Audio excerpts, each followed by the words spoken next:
The story of oil and gas, especially in Sabah and Sarawak, actually goes back well even before Malaysia was formed. 1958, Tengku practically was interested in the Borneo states, Sabah and Sarawak, mainly because they have oil. Then, right after Singapore left, in 1965, they passed two laws. First one is called the Continental Shelf Act 1966, and the other one is Petroleum Mining Act 1966. Whatever is beyond the territorial water of the states belong to the federal government. That's the Continental Shelf. Petroleum Mining Act, basically, the federal government taking over the rights on licensing. The Sabah and Sarawak government refused. So in this sense, the Continental Shelf and the Petroleum Mining Act cannot be enforceable in Sabah and Sarawak. They waited until on 13 May 1969. Because of the riot in Kuala Lumpur, the federal government declared a state of emergency throughout Malaysia. Even though the fighting happened in Kuala Lumpur, it didn't spread to Sabah and Sarawak.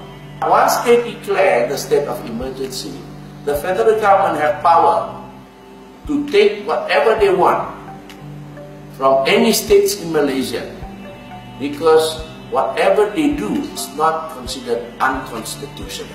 They quickly gazette the Continental Shelf Act and the Petroleum Mining Act to be enforceable in Sabah and Sarawak. The territorial state of Sabah and Sarawak is based on the Continental Shelf, which according to UNCLOS actually covers 350 miles. So what the federal government did was, they create Emergency Essential Powers Ordinance number 7, 1969. So in that ordinance, during the state of emergency, all laws are called ordinance. And these laws are not passed by Parliament. These laws are passed by one person, and he is the Director of Operation. So the state territorial water is reduced to 3 nautical miles. So whatever is beyond the 3 nautical miles belongs to the federal government. In 1974, they created another act.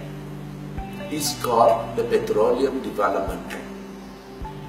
And in this Petroleum Development Act, this is where they created Petronas, which is a wholly owned company by the federal government. Whatever the federal government has taken in 1969 is transferred to this company. The federal government actually steal our wealth. On the 24th of November 2011, the Prime Minister wanted to get rid of the draconian law in Malaysia. That includes the ISA.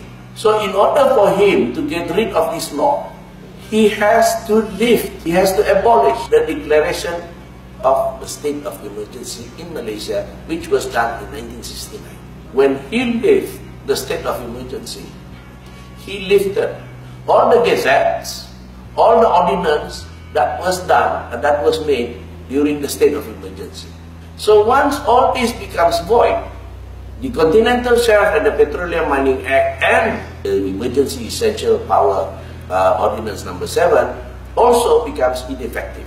All the petroleum sharing contract that is made by Petronas with the contractors such as Exxon, Shell, ConocoPhillips, Murphy Oil also becomes void. Why? Because Petronas don't have the asset to sign this contract. So in other words, if Petronas wants to continue with this petroleum sharing contract, they must have the permission from the state government. They must get a license from Sarawak and Sabah even to exist. They are a company, and as a company, they must follow the procedure. They must acquire the necessary license from Sarawak and Sabah. And from Sarawak, this license can be issued through the Sarawak Land Code. In Sabah, this license can be issued through the Sabah Land Ordinance. And the territorial water of Sarawak is actually based on North Borneo alteration of boundary order in Council 1954. That is for Sabah. For Sarawak, they have their own. And as such, he has every right to take it back.